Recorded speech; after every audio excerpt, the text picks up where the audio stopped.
Assalamualaikum warahmatullahi wabarakatuh. Alhamdulillahi wassalatu wassalamu ala sayyidina wa maulana rasulillah wa ala alihi wa sahbihi wa mawala ila hadratin nabil mustafa Muhammadin sallallahu alaihi wasallam wa ala alihi wa sahbihi wa duriyatihi summa ila ihwani minal anbiya wal mursalin wa awliya'i wa syuhada syalihin wa ila fa'ina mahatina wa li jami' ustadina wa muallimina wa muallifil kitab wa musannifil kitab wa man alamana wa ajazana ila muntaha wa likulli jamil hajat biridha illahi ta'ala bi barakatillah lahumul fatihah.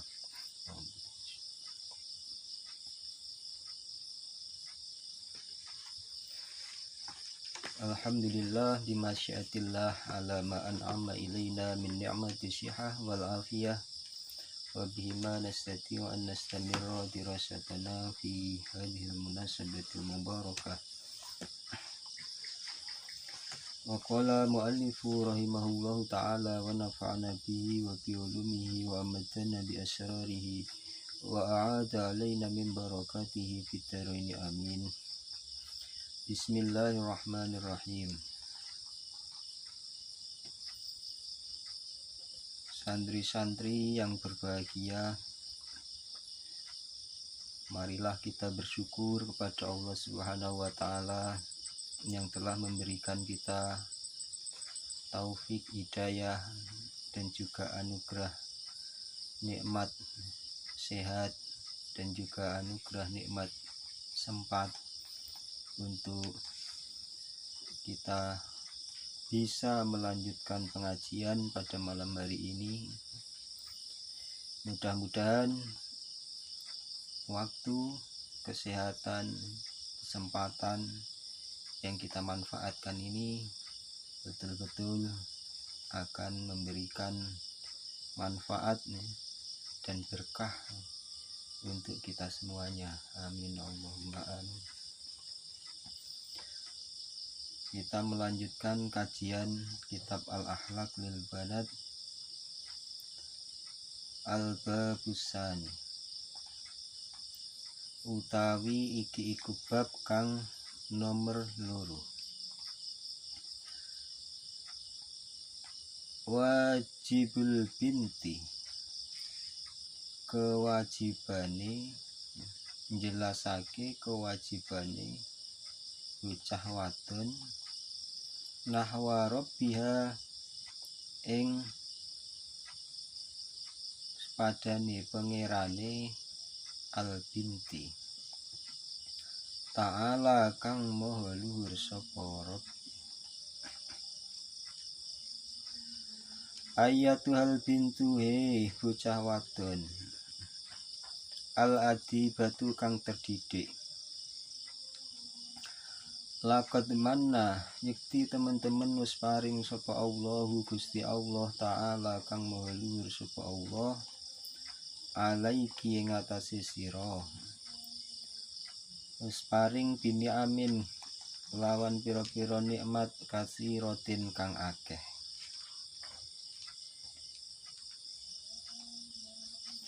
Aujada wis mujudaken sapa Allah, telah mewujudkan sapa Allah ki ing sira ba'dal adami ing dalem sakwise ora ana, setelah tidak ada. Wa ja'ala lan wis paring sapa Allah lagi maring sira, wis paring aklan ing akal pikiran. Wa hada lan wis nuduhaken sapa Allah ki ing sira ila dinil islami maring agama Islam.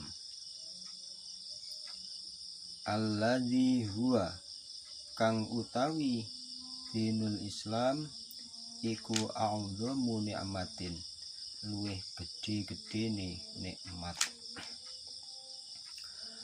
Wa an'ama lan wis paring nikmat sapa Allah alaiki ing atase sira bisam'i kelawan pendengaran wal basyari lan penglihatan. wal lisani lan lesan, wal yadaini lan tangan loro, wal rijlaini lan sikil loro.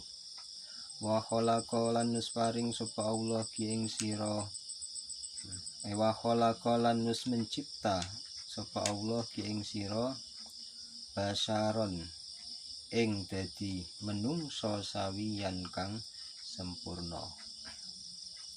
Fi ahsani hilqatin ing dalem sak bagus-baguse penciptaan. Kama kola kaya oleh ngendika sapa Allah taala kang maha luhur sapa Allah.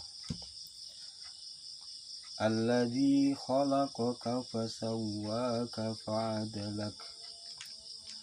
Alladzi zat khalaqa kang wis dadekaken sapa alladzi kang wis mencipta sapa alladzi ka ing sira, fasawwa mongko nyempurnaaken sapa alladzi ka ing sira, fa'adala lan dadekaken seimbang sapa alladzi ka ing sira. Wa qala lan usdawuh sapa Allah aidan halih mani. Laqad khalaqna, yakti teman-teman wis mencipta sapa ingsun Allah al insana ing manungsa fi ahsani takwimin ing dalem sak bagus-baguse penciptaan. Wa a'ta lan wis paring sapa Allah ki ing sira as-sihhata ing kesehatan wal afiyata lan afiyah. Wa wada'a lan wis meletakkan sapa Allah ar-rahmata ing kasih sayang fi qulubi walidaiki ing dalem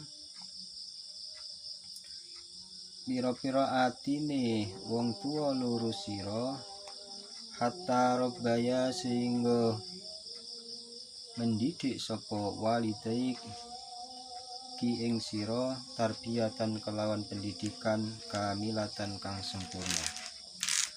Wa habbaba lan meletakkan cinta dadekake seneng sapa Allah ki ing sira ila ustadzatiki maring guru sira, hatta alamat sehingga mulang sapa ustadzah ki ing sira, mulang ing perkara yufidu kang maidai apa ma ki ing sira fidiniki ing dalem agama sira wa dunya kilan dunia sira. Ila ghairi dzalika maling liyane mengkono-mengkono kabeh min ni'amihi saking pira-pira nikmate Allah taala kang maha luhur sapa Allah, allati la tuhsa kang ora terhitung apa ni'ami. Kama qala kaya oleh dawu sapa Allah azza wa jalla.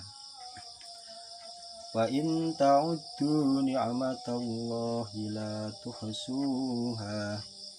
Wa in ta'uddu lan lamun ngitung-ngitung sapa sira kabeh nikmatallahi ing kenikmatane Allah, ing nikmate Allah, la tuhsu mongko ora bakal bisa ngitung sapa sira kabeh ha ing nikmat Allah. Nah, rekan-rekan santri, ini perlu dipahami. Pada bab yang kedua, ini menjelaskan tentang kewajiban seorang anak perempuan, kewajiban kita semua kepada Allah Subhanahu wa Ta'ala sebagai Tuhan kita. Apa saja kewajiban kita kepada Allah sebagai Tuhan kita? Inilah yang akan dibahas pada bab 2 ini. Nah, sebagai pendahuluan, perlu diketahui bahwasannya Allah Subhanahu wa Ta'ala itu telah memberikan nikmat yang sangat banyak kepada kita. Yang pertama kali adalah aujadaki ba'dal adam. Nah, rekan-rekan santri-santri, jadi Allah itu zat yang telah mewujudkan kalian semua setelah kalian itu tidak ada sebelumnya. Sekarang saya tanya, kalian umurnya berapa? Nah, mungkin ada yang 15 tahun, ada yang 16 tahun, ada yang 18 tahun. Sekarang saya tanya, kalian yang umurnya sekarang 15 tahun, saya tanya, 16 tahun yang lalu kalian ada di mana? Nah, tidak tahu. Jadi kalian yang hari ini umurnya 16 tahun atau 15 tahun, 16 tahun yang lalu kalian tidak ada di dunia. Yang saat ini 16 tahun, 17 tahun yang lalu tidak ada di dunia. Tetapi saat ini kita wujud ada di dunia ini, siapa yang mewujudkan? Tidak lain adalah Allah Subhanahu wa Ta'ala. Mungkin ada yang bilang, yang mewujudkan saya orang tua saya. Betul, orang tua memang itu sebagai sebab, tetapi yang sejatinya yang menyebabkan atau yang mewujudkan kita semua ke alam dunia ini adalah Allah Subhanahu wa Ta'ala. Jadi sebab zahirnya itu memang orang tua, tetapi sebab hakikinya wujudnya kita ke alam dunia ini adalah Allah Subhanahu wa Ta'ala. Itu nikmat yang pertama. Kita diberi nikmat oleh Allah Subhanahu wa Ta'ala bisa wujud hidup di alam dunia ini. Nah, betapa banyak orang-orang yang sebelum lahir itu mati, masih dalam kandungan mati, atau bahkan ketika lahir belum sempat membuka mata mati. Sedangkan kita sampai segini besarnya ini masih diberi nikmat hidup oleh Allah. Kemudian diberi akal pikiran yang sempurna, kita bisa mikir, bisa membedakan, bisa tahu mana yang baik, mana yang buruk. Ini nikmat setelah kita diciptakan, kita diberi akal oleh Allah. Kemudian wahadaki ila dinil Islam, kita ditunjukkan oleh Allah pada detik ini kita adalah orang-orang yang beragama Islam, orang yang menyembah Allah, orang yang kenal akan risalah yang disampaikan oleh baginda Nabi Muhammad SAW. Nah, dikatakan nikmat Islam inilah nikmat yang paling besar. Kenapa? Karena ketika kita ditunjukkan kepada agama Islam, berarti kita tidak hanya diberi kesenangan bisa hidup, kesenangan bisa mendengar, bisa bicara, semua itu nikmat. Tetapi ketika kita ditunjukkan untuk memeluk Islam, kita ditunjukkan oleh Allah jalan yang benar yang akan menghantarkan kita kepada kesenangan yang hakiki. kesenangan yang hakiki, yaitu kesenangan yang senantiasa mengikuti dan selaras dengan petunjuk-petunjuk Allah Subhanahu wa Ta'ala sebagai Sang Pencipta kita. Yang mana kesenangan itu tidak menipu. Jadi kesenangan yang hakiki, kesenangan di dunia dan juga kesenangan di akhirat. Ketika kita mengikuti petunjuk-petunjuk dalam agama Islam, maka kita akan memperoleh kebahagiaan dan kesenangan di dunia sampai di akhirat. Makanya nikmat Islam itu termasuk nikmat yang paling besar, dan kita pantas bersyukur kepada Allah Subhanahu wa Ta'ala diberi nikmat yang sedemikian besar. Allah telah menciptakan kita sebagai makhluk yang paling sempurna di antara makhluk lainnya. Alladzi khalaqaka fasawwaka fa'adalak. Dialah Allah yang telah menciptakanmu, kemudian menyempurnakanmu.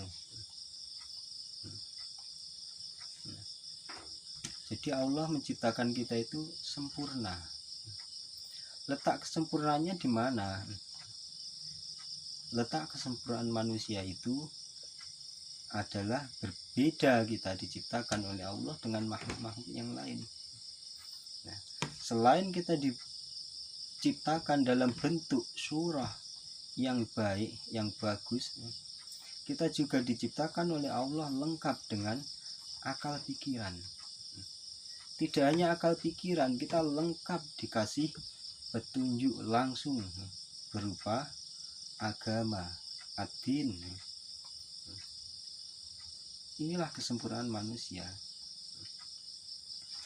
Makanya Allah telah mendeklarasikan dalam Al-Quran, laqad khalaqnal insana fi ahsani taqwim.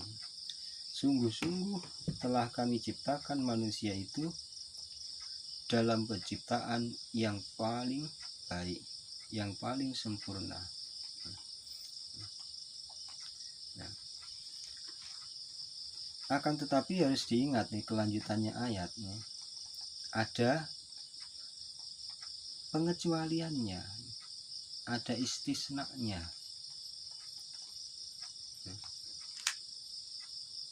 Kita jangan terlena, kita dikatakan sebagai makhluk ciptaan Allah yang terbaik, jangan terlena.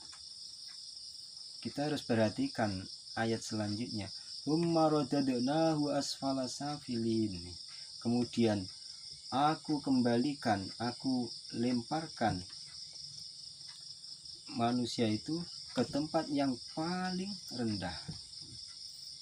Berarti yang semula Allah mengatakan yang terbaik, kemudian Allah menjadikannya yang terburuk, bahkan asfala safilin, yang paling rendah dari apa yang dianggap rendah, yang paling hina dari apa yang kita anggap hina.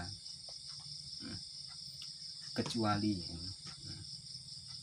illalladzina amanu wa amilus solihati falahum ajrun ghairu mamnun. Nah ini, kecuali orang-orang yang beriman pertama, yang kedua wa amilus solihat, dan beramal solih.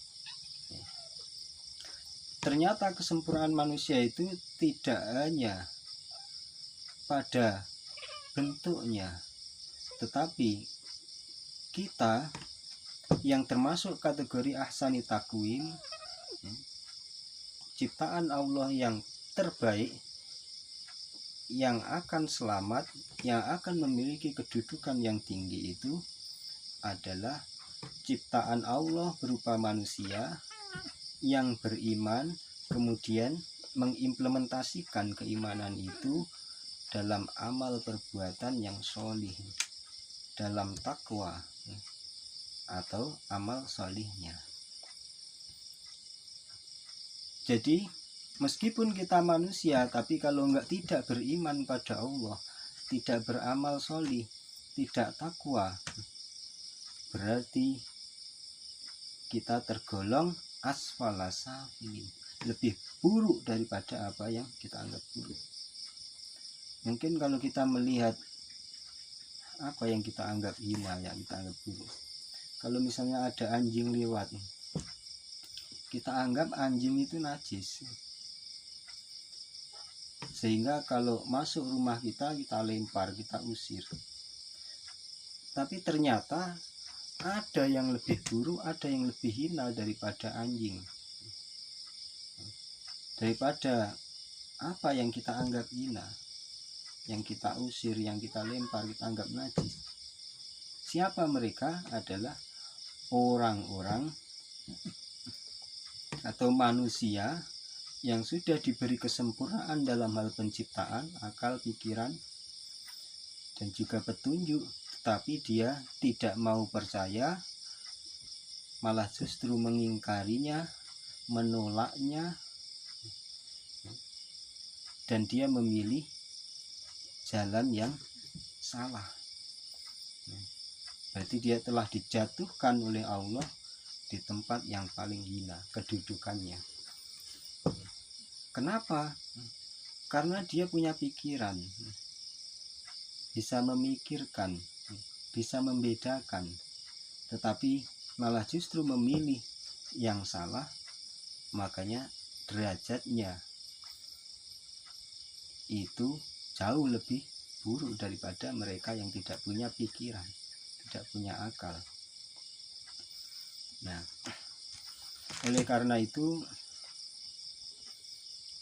ini harus kita jaga nikmat Allah, anugerah Allah yang sedemikian banyak ini. Nah, jadi tidak terhitung nikmat Allah Subhanahu wa taala. Termasuk Allah meletakkan rasa kasih sayang di dalam hati kedua orang tua kita, sehingga ketika kita masih kecil, tidak berdaya, tidak bisa apa-apa, orang tua kita mengasihi kita dengan tulus, sehingga kalau kita misalnya kencing, mereka rela kita kencingi, kita buang air besar, mereka rela terkena kotoran kita dan tidak pernah marah. Nah, inilah kasih sayang Allah yang diletakkan di dalam hati orang tua kita, sehingga mereka mendidik kita dengan sukacita, mulai dari kecil sampai kita besar. Nah, santri-santri sekalian, sekarang kita sudah mulai kenal siapa Allah itu. Sebab kalau kita tidak kenal siapa Allah, kita tidak akan tahu apa kewajiban kita dan bagaimana seharusnya kita. Tadi sudah dijelaskan banyak bahwa Allah itu sebagai sumber semuanya, ternyata yang telah memberikan semuanya kepada kita. Mulai dari awal mula kita tidak ada sampai kita ada, dan semua kebutuhan yang kita butuhkan di saat kita ada, di saat kita hidup di dunia ini, ternyata Allah lah sumber semuanya. Makanya tugas dan kewajiban kita kepada Allah Subhanahu wa taala itu apa? Inilah yang akan dijelaskan pada alinea berikutnya, yang insya Allah akan kita bahas pada pertemuan yang akan datang. Cukup ini saja dulu yang kita bahas pada kesempatan ini. Mudah-mudahan kita dipertemukan lagi pada kesempatan yang akan datang. Wallahu a'lam bishawab, bi'aunil malikil wahhab. Assalamualaikum warahmatullahi wabarakatuh.